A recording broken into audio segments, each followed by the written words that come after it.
You're very welcome back to the second episode of the League of Ireland podcast here on finalwhistle.ie. And I'm joined this week for a co-host by Longford Town captain Dean Zambra. Dean, you're very welcome to the co-hosting duties here on the Final Whistle.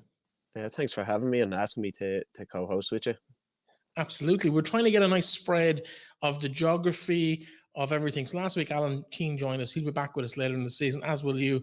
We're going to kind of have a panel of co-hosts that work with us here on the site through the year. In terms of, I suppose, your own role, captain of Longford, you've been there maybe 5 seasons now. You're going into your 6th season with Longford.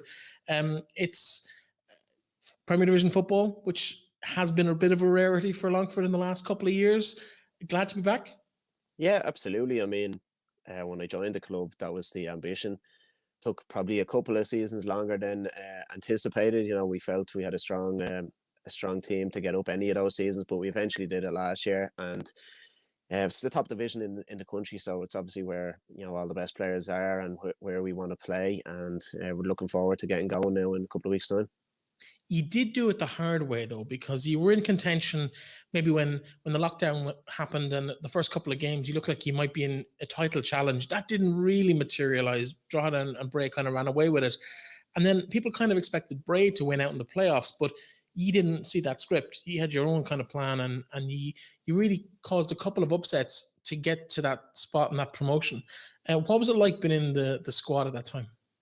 Yeah, it was obviously brilliant for us at the time. And like you said, a couple of people that would have wrote us off, and we weren't the favourites for a number of those games. Probably rightly so, just because we had been inconsistent throughout the year. But I think we always believed in our own group. The coaching staff believed in us, and we kind of really knuckled down and focused for those particular games. And I think that showed in our performances, because we were really good in the 3 games, and it was probably the first time all year where we strung together good performances and good results in back-to-back kind of games. And at that particular time, we had to do it because it's obviously, win or out situation in the playoffs. So we were delighted to do that, and delighted to kind of get through the playoffs and get to the Premier Division. Like I said, we done it the hard way, but it wouldn't be like us if we didn't. Yeah, and I suppose people kind of expected you maybe to get that promotion in 2018, 2019 when Neil Fenn was there, and you came close in both of those seasons. Neil left towards the end of 2019, went to Cork. It didn't quite work out for him down there over maybe the 6 or 8 or 10 months he was in the job. Dara's come in. What has been the big influence, and what's been the difference between maybe almost getting there and getting across that line last season? Like I said, I think the real focus on the specific games that were coming up that we had to implement in the playoffs, I think that was the real difference. Dara kind of continued Neil's philosophy in many respects, like in terms of how we played and the type of player he wanted and how we wanted us to be. I think Dara maybe insisted we were a little bit more practical at times, as you have to be. And that stood us in good stead. And then obviously Johnny Martin came in to help Dara out as assistant, and Johnny was able to give his experience towards, obviously playing for Longford and being part of that very successful Longford side under Stephen Kenny. So his experience was invaluable then in adding something just a little bit different, another voice and another bit of experience to the group. And we were obviously delighted then that we were able to achieve what we had set out to achieve by winning the playoffs. I suppose there's 2 schools of thought when you get promoted. One is you keep faith with the players who got you up. Another is to bring in a whole new team on top of that. I think, to be fair, Longford have pretty much gone with the first mentality on that in terms of keeping a core of those players that got promoted last season. There have been a couple of new arrivals. I know Mick Kelly is back in nets. He's come in as a third goalkeeper in the squad, which seems a bit top heavy, but that's another story. In terms of Aaron Bulger also coming in, Aaron Dobbs is back in the fold. Paddy Kirk has come in. Do you think that's enough to maybe push Longford up to where they can survive in this division next season? Yeah, well, obviously it remains to be seen whether recruitment pans out, but I'm sure Dara very much believes in the lads he's brought in and believes in the lads he's kept. And there's also, a reality of Longford will probably be the smallest club in the league, smallest budget. I don't think Dara had the luxury of going out and saying, I'm going to get 5, 6, 7 top Premier Division players and bring them in. Like, he has to contend with, contend with a budget, and at this moment in time we don't have fans in the stadium, so Longford Town have to be practical from a business point of view in terms of what they're able to spend on players. Like some other clubs have been up in the Premier Division, have had the benefit of Premier Division finances for a number of years, so maybe are able to spend a little bit more. So I think Dara has given faith in the lads that got him there. He's added a couple to compete for places, and I think across the board we've got a very strong squad and a lot of depth, and it's just up to us and up to the players to produce and perform on the pitch. How's pre-season gone so far? Yeah, pretty good. I mean, the idea behind pre-season is to get fitness, to get sharpness, get minutes under the belt. Don't look into results too much, really. I never do. Pre-season, obviously, a couple of games that we were leading towards the end and ended up, not winning out, that we'd be a little bit disappointed with. But overall, pretty good. I think we look fit. We look sharp. I think we've looked decent in the games, and we're just keeping building, really, and just need to keep adding to the minutes for that first game against Derry. I suppose the first weekend just gone, if you look back at the game with Galway, it's a very unique situation to be seeing a first division team versus first division team versus second tier team, so to speak. But with the full-time team being the lower ranked team, that's very unique in the League of Ireland. Normally you'd expect that to be the other way around. Galway did win the game. Do you put that down to being full-time, or is it down to maybe just mix and matching players through the 90 minutes? Yeah, I think Dara's still looking for probably the exact starting 11 he wants to go with on the first game. He's trying a couple of lads out in different positions, trying a couple of formations or a couple of different emphases throughout the game tactically. So yeah, don't read into it too much. I thought we were the stronger side over the course of the game. Probably a couple of goals that we feel were sloppy and should have done a little bit better on, and certainly created a number of chances still that we could have won the game. So yeah, I don't think too much emphasis on the fact that Galway are a full-time side, but obviously for their sake throughout the season that would be a major benefit for them, because I think you see the difference in that throughout the course of the season, more so than kind of on an individual night or an individual game basis. He did probably score the goal of the game, though, from a Longford Town point of view. Dean Byrne, late in the game, 10 minutes to go. Bit of a consolation, but nonetheless, a fairly impressive strike. Can we get a look at it? Do you want to take a look at it, Ian? Yeah. Verdon, he is onside, Verdon. He's got Carl Chambers behind him. He's got Callum Thompson behind him, but he wants to go forward. It's a good ball to Dean Byrne. Can Byrne bring it under his control? He can. And that's a fantastic finish from Dean Byrne. Brilliant ball from Sam Verdon. And it's Dean Byrne that applies the finish. It's game on here at Bishopsgate. Longford Town. No, it didn't quite materialise a game on, but 2-1 the final score in the game at home in Longford.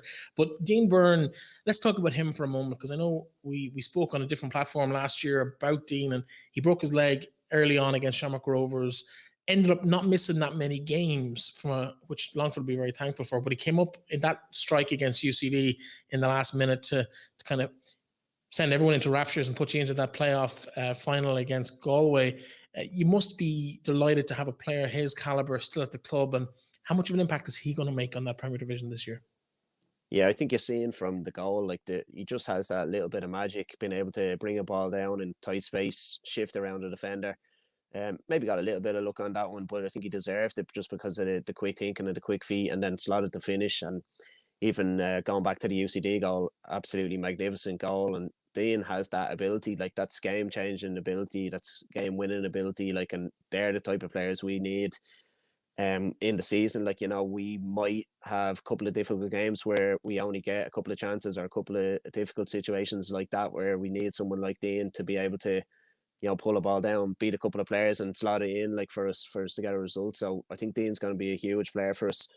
Great ability. He does things like that in training every single week. So that's not out of the blue, and it's not one-off kind of things you're seeing there.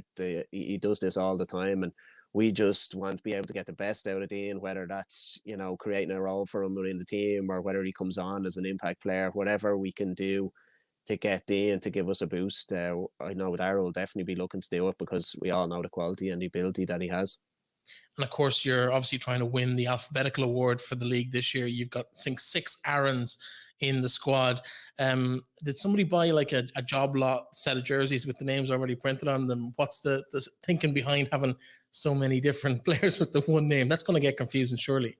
Yeah, I wonder is it like an age thing, or when these players are born, was that a popular name or something like that, within those age groups. Yeah, it's strange. Like you often get a couple, maybe two, possibly three names, but to have six is a lot. Like so we're trying to come up with a couple of different nicknames and a couple of different ways to call these players. Like so, it's not constantly shouting Aaron across the training pitch or the match day situation. Like so, we're trying to come up with a couple of solutions there.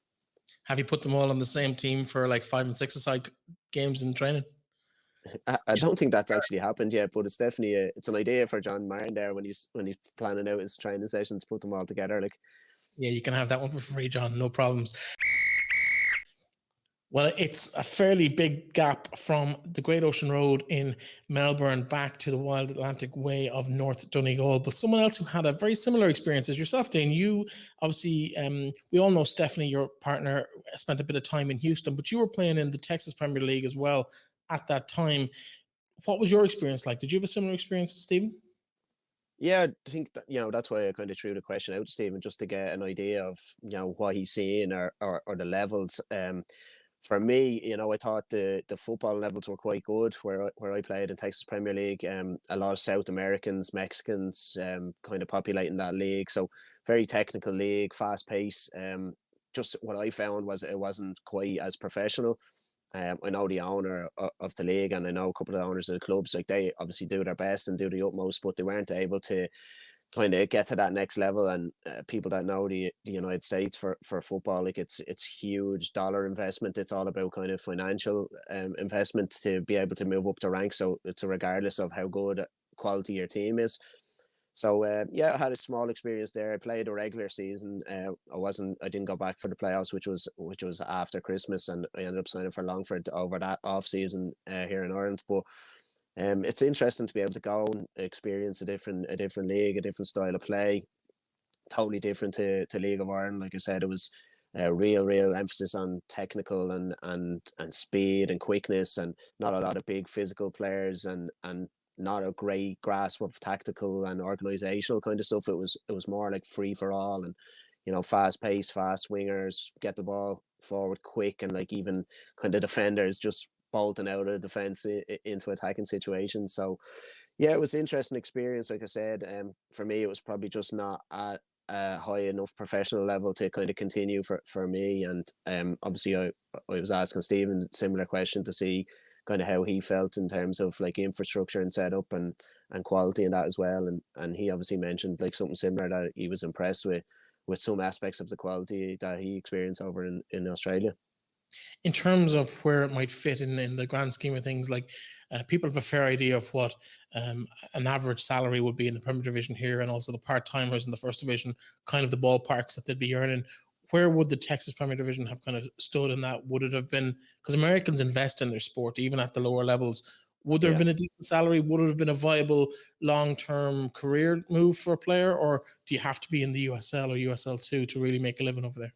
Yeah, it wouldn't have been a career kind of base salary. It would have been similar to maybe First Division League of Ireland, which is what I kind of would have compared it to.